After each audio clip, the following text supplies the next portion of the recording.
আসসালামু আলাইকুম প্রিয় দর্শক, আজকে আপনাদের জানাবো কবুতরকে কি খাওয়ালে এই ঠান্ডাজনিত রোগ থেকে মুক্তি পাওয়া যায়।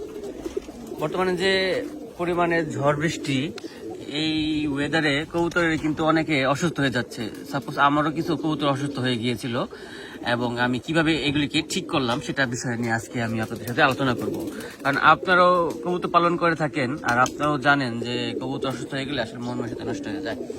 আর প্রচুর যে কয়েকদিন ঝড় বৃষ্টি হওয়ার কারণে, বাতাসের কারণে কবুতরের ঠান্ডা লেগে গেছে। আর ঠান্ডা লাগা থেকেই কবুতরের মূল অসুখ শুরু হয়। আর এই ঠান্ডা লেগে গেলে কি ওষুধ খাওয়াবেন সেটার জন্য আমি আজকে আপনাদের সাথে এই পুরো বক্তব্য দেবো। তো ভিডিওটা সবাই শুনবেন এবং কি শেয়ার করে দেওয়ার চেষ্টা করবেন সবাইকে, যেন ভিডিওটা জানি সবার কাছে পৌঁছে যায়। তো আমি এখন সকালে খাবার দিয়ে দেবো। খাবার দেওয়ার আগে আপনাদের একটা কাজ কি, সকালে যখন পানি দিয়ে দিবেন, পানিতে আপনার যাতে ঠান্ডা না লাগে এর জন্য ডক্সি ক্যাপ বাজারে কিনতে পাওয়া যায়। ডক্সি ক্যাপ ট্যাবলেট, যেটা মানুষের জন্য করে 20 টাকা পাতা ডক্সি ক্যাপ ট্যাবলেট, ওটা পানিতে মিশিয়ে দিবেন। ওটা পানিতে মিশিয়ে দিলে পরে ওটা ওরা খাবে। ওটা খেলে ওদের ঠান্ডা যেন না লাগে, সেই ক্ষেত্রে ওদের করবে। বা লেগে গেলে পরে হাসি কাচ্ছির জন্য এটা খুব উপকারী।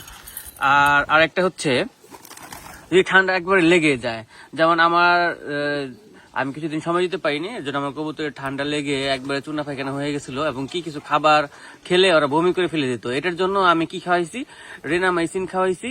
আর তার সাথে হলো টার্বো নামে একটা ওষুধ আছে, সে টার্বো ওষুধটা খাওয়াইছি। সে টার্বো ওষুধটা খাওয়ানো আর রেনামাইসিন দুটা মিক্স করে প্রায় 4-5 দিন খাওয়াইছি। আলহামদুলিল্লাহ আমার কবুতরগুলি সুস্থ হয়ে গেছে এখন। আর এই যে এখন যে বাতাস, এই বাতাস কারণে কবুতর ঠান্ডা লেগে যায়। আর ঠান্ডা থেকে কবুতরের ঠান্ডা রোগটা লেগে যায়। তো এই সময় সবাই সাবধান থাকবেন। আর সবাই নিজের কবুতরের একটু খেয়াল রাখবেন, কিভাবে কবুতর যত্ন নেওয়া যায়। আমি আবারও বলছি যে আপনার যদি চুনা পায়খানা হয়ে যায় বা একটু বমি বমি করে, সেক্ষেত্রে আপনারা রেনামাইসিন আর টার্বো খাওয়াতে পারেন। রেনামাইসিন আর টার্বো খাওয়ানোর পর আমার কবুতর কিন্তু সুস্থ হয়ে গেছে। আর তাছাড়া যদি ঠান্ডা যেন না লাগে, এর জন্য আপনার নিয়মিত যেন না লাগে, সেই জন্য আপনার ডক্সি ভ্যাট একটা পাউডার আছে, 25 টাকা নিবে, সেটা খাওয়াইতে পারেন। আর একেবারে ঠান্ডা হাঁচি কাশি লেগে গেলে পরে ডক্সি ক্যাপ আছে, ক্যাপসুল, সেটা খাওয়াইতে পারেন।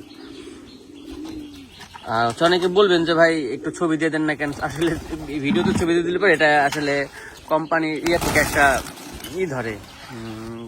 ক্লেম ধরে, ভিডিও ডিলিট করতে বলে, এর জন্য আর কি আমি আর ওটা দিলাম না। তো আপনারা ওটা নিজেরা একটু গুগলে সার্চ দিয়ে করে নেবেন, দেখে নেবেন। ডক্সি ক্যাপ একটা আছে, ডক্সি ক্যাপ যেটা ক্যাপসুল, সেটা আপনি যে কোনো ওষুধের দোকানে পাবেন, মানুষের ওষুধের দোকানে পাবেন। আর ডক্সি ভ্যাট যেটা পাউডার, সেটা ওই যে পশু পাখির দোকানে পাবেন, যেখানে পশু পাখির করা হয়, বিক্রি করা হয়, সেখানে পাবেন। এখন আলহামদুলিল্লাহ আমার কবুতরগুলো সবগুলি সুস্থ আছে। সবাই ভালো থাকবেন, সুস্থ থাকবেন। আর কবুতর প্রেমীরা অবশ্যই ভিডিওটা শেয়ার করে দেন, সবাই কাছে যেন পৌঁছে যায়, সবাই যেন সব কবুতরকে সুস্থ রাখতে পারে।